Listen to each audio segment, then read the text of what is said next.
Hey guys, welcome back to the channel. If you're new here, my name's Rahul. I am the head of paid at Reach Digital, and on this channel we talk about everything to do with e-commerce and paid ads. In this video, we're going to be covering our top 8 ad creatives that we've been running for most of our accounts in the month of September. Now, most of these creatives have thousands of dollars of spend behind it and is quite validated on these accounts. Most of these concepts actually came from looking at competitors, different industries, as well as looking at post-purchase surveys and seeing what customers really are talking about. So starting off with the first one is a before and after creative. Show the experience of what it looks like for a customer using your product before and after. We've noticed this type of creative also serves as almost a review of a product. It allows other customers to know what it's like to actually use your product and the effects of it after a certain amount of days. Facebook has actually reduced their policies to cater for the before and after images, but I know what's happening lately is people are still getting flagged accounts. In our scenario, what we like to do is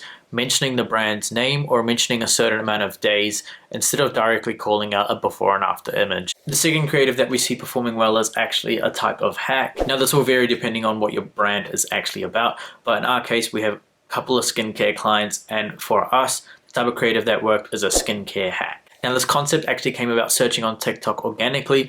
We try to look for the skincare hashtag on TikTok and see what people are talking about.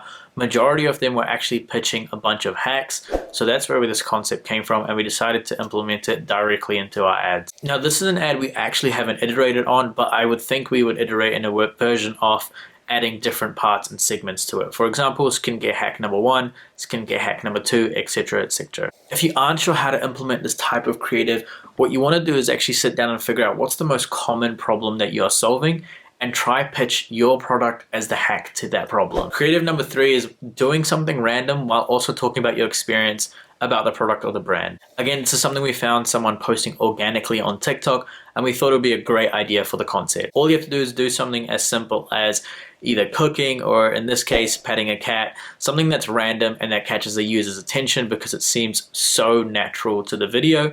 And in the type of content you'd be recording would be more of a review style, walking through what your experience was like using the product or even the experience of the brand. Creative number 4 is a simple concept. All it is a static with a did you know question appearing as a text overlay. Now this type of content is also scalable. You can get your graphic designer to create multiple did you knows and simply run those as ads. Now where these ads are going are to blog pages on your website, more of an educational form content, and that way it's really telling a customer why you should buy it and also the reasons to buy that product. With this type of creative, you really want to speak to your benefits of using the product and also show off any features that you have that your competitors might not have.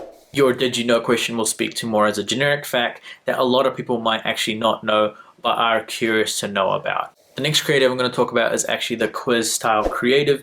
Now this is something only a few of our brands are running, but it's super effective across the board. With this type of creative, you want the content creator to actually show the use case of using the product at the very start, along with actually how to actually go through the quiz flow. So there's 2 ways we've seen this actually work. You can use it as a green screen going through the workflow of the quiz, or you can directly have it as a third-person shot of showing the influencer answering the questions on a computer or their mobile. Number 6 is a type of TikTok ad hook that we found organically, and we've posted it on a couple of clients and seen some success on it.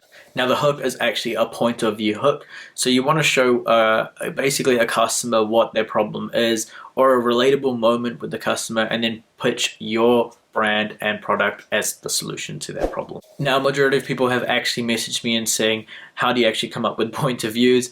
In this scenario, we usually discuss as a team and find relatable moments that, you know, if someone's used a product, it's easier to find a point of view of, like, maybe we haven't found something similar to this product, or just simply as going through your post-purchase surveys and finding common pain points, and from there turn those into point of view aspects. Number 7 is a very common one, and something I mentioned last month as well, is your TikTok response ad. A lot of people are already running this type of creative, and I'm not surprised why, because it's such a huge success on a lot of accounts. It's very organic and seems very simple to reproduce. What I would avoid to do is actually using the same username across a lot of these comments. Now it kind of gives it away to a customer that why is the same person commenting on all the account creatives. So in this case, I would avoid using the same username and try and mix it up if you can. Some simple ways you can mix it up is just get your friends to comment on it, or even directly edit the username on Photoshop. Now, the last type of creative isn't as scalable in my opinion. I could be wrong, but it is what I ordered versus what I got. Now, this is a great ad concept to show customers what it's like to actually receive the product. A lot of the brands that actually run ads, your products might look totally different in front of a mobile or computer screen. So when it actually shows the whole process of what it's like to receive the product and what it looks like in a person's hands, it is much better idea of what the customer is going to be receiving. A way you can iterate on it is actually showing a content creator and how they've actually purchased the product and actually receiving it, unboxing it, and walking through a review. Now, that's all for today, guys. I hope this video was super helpful.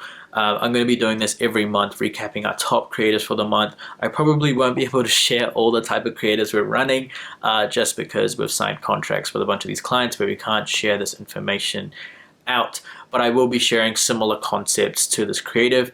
If no one has tested the creative, then I'll try figure it out and make up a makeup brand instead. My next video is actually going to be a Q4 checklist, what you actually need, what we've actually prepared on our side in order to succeed, or at least best prepare yourself for Q4. If this was super helpful, please share it to a friend, a fellow marketer, or anyone in the family that's interested in these types of YouTube videos. With that being said, I'll see you guys next time.